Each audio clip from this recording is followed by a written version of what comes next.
Oh boy. Mike Johnson, new House of Representatives Speaker, wanted gay sex to be outlawed.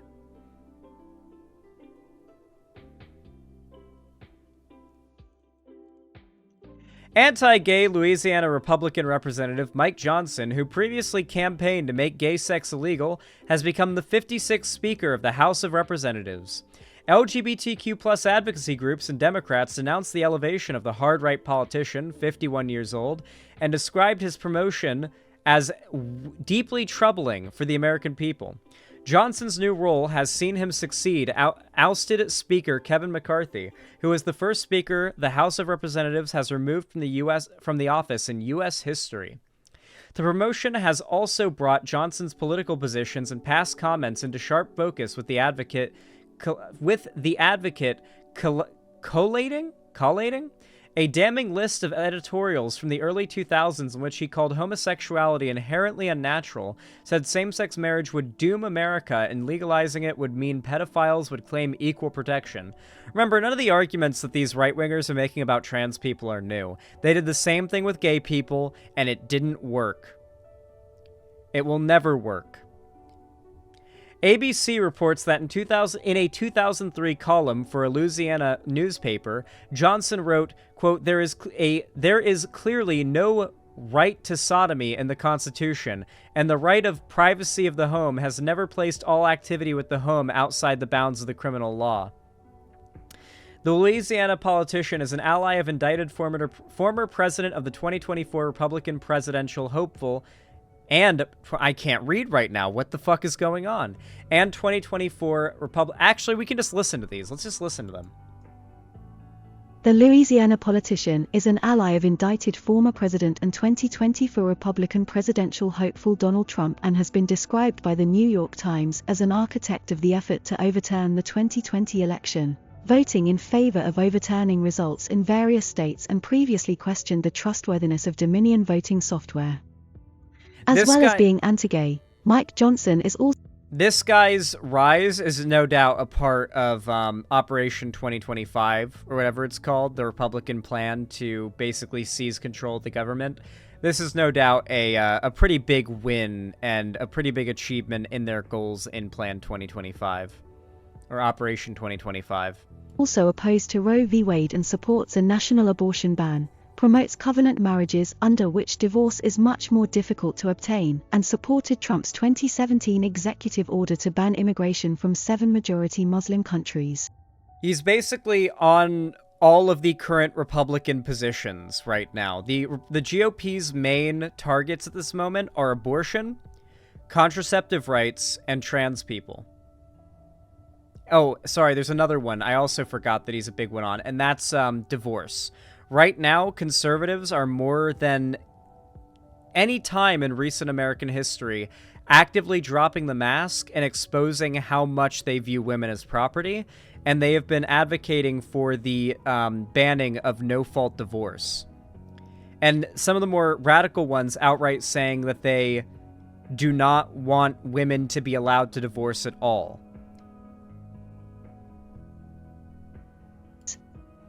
I am honored to have been elected the 56th Speaker of the House. It is time to come together to deliver for the American people. Representative Mike Johnson, at Rep. Mike Johnson, October 25, 2023. As well as being anti-gay, Mike Johnson... Oh, there we go. Sorry. It replayed the same thing. So here's a clip, actually. We got a clip on Twitter of his, acceptance speech. First, a few words of gratitude. I want to thank... What? Jeffries. Elon Musk's Twitter, guys. I do look forward to working with you on behalf of the American people. I know we see things from very different points of view, but I know that in your heart you love and care about this country and you want to do what's right. And so we're going to find common ground there, all right? Oh, he's very much a politician. You can tell that.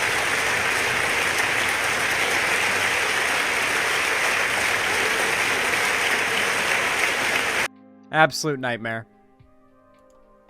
It sounds like a threat. Yeah, it's supposed to be.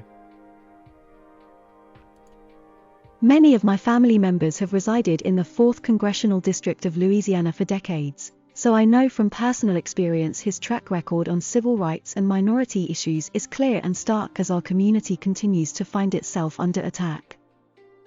Morris went on to say Johnson's track record should concern us all. This entire process of choosing a new Speaker of the House has only served to expose even more how MAGA extremism continues to degrade our ability to allow Congress to reconcile the important issues impacting us, Morris added. In this entire Oh God, sorry, it's really hard to pause it right at the end of it starting a thing. So yeah, it's really concerning that the Republicans got this W.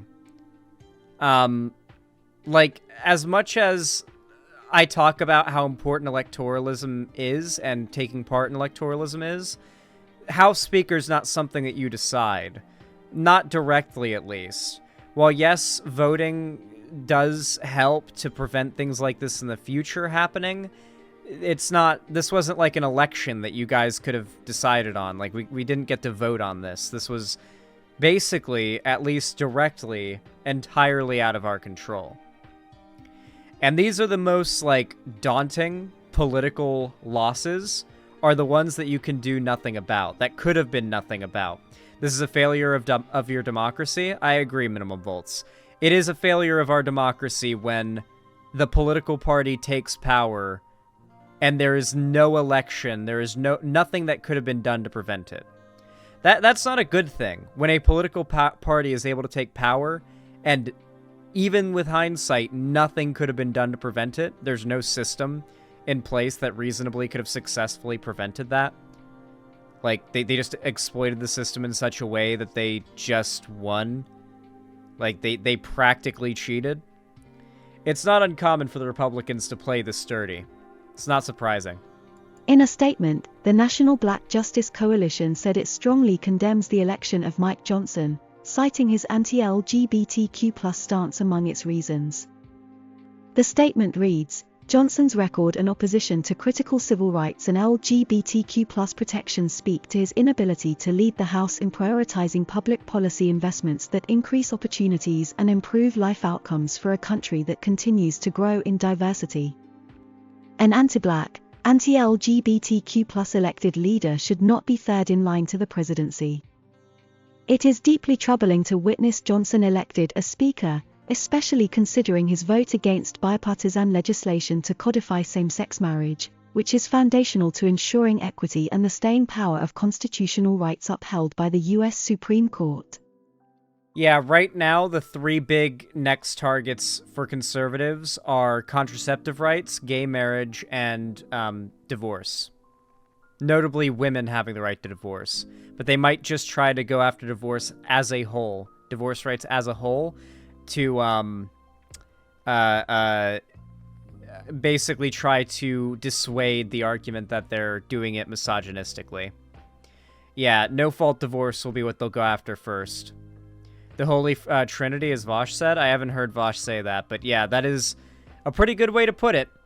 The Holy Trinity, or the Unholy Trinity, I guess. Right now, those are the three biggest topics. Gay marriage, trans people, contraceptive stuff, and divorce. Like, the contraceptive stuff ties into the abortion issue, but yeah, you get what I mean. It kind of spans out. His repeated support for anti-LGBT, it is deeply troubling. Oh my god. Basically, they're against all forms of free will. Also, I hate these sites that make it so you can play every single individual line. Just make it so you can pause and play an entire recording of the article. His repeated support for anti-LGBTQ+ bills, including the Stop the Sexualization of Children Act of 2022, which many have aptly labeled a federal Don't Say Gay measure, highlights his disdain for the LGBTQ+ community, the coalition continued. Our non-binary, trans, and gender-expansive siblings must understand Republican leaders like Representative Johnson are targeting us because we're a minority, and their attacks will not stop with our community.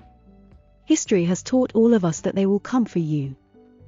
Democrat Mark Pocan, who is chair of the Congressional Equality Caucus, said the House had the chance to elect a speaker who could lead in a bipartisan manner to move America forward. But, instead, extreme MAGA Republicans elected a speaker who has dedicated his career to attacking LGBTQI+ people and pushing an anti-equality agenda.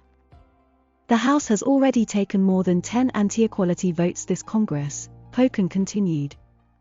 By electing Mike Johnson, a vehement opponent of LGBTQI+ equality, as Speaker, his supporters have signaled they want these attacks against our community to continue. And that's the end of the article. This is quite worrying. As you guys know, I recently did some coverage of the Republicans' plan, Project 2025, and I don't want to, do a repeat of that whole segment and, dive into it deep, so I'll basically read the very, basic summary on Wikipedia to give you the nightmarish and demonic breakdown of this. Project 2025 is a plan to reshape the executive branch of the U.S. federal government in the event of a Republican victory in the 2024 United States presidential election. Established in 2022, the project seeks to recruit thousands to come to Washington, D.C. to replace existing employees to restructure the executive branch of the federal government as to further the agenda and policies of Donald Trump. The plan would perform a quick takeover of the entire U.S. federal government under a maximalist version of the unitary executive theory, a theory proposing the President of the United States has the absolute power of the executive branch upon inauguration. The development of the plan is led by the Heritage Foundation, a conservative U.S. think tank.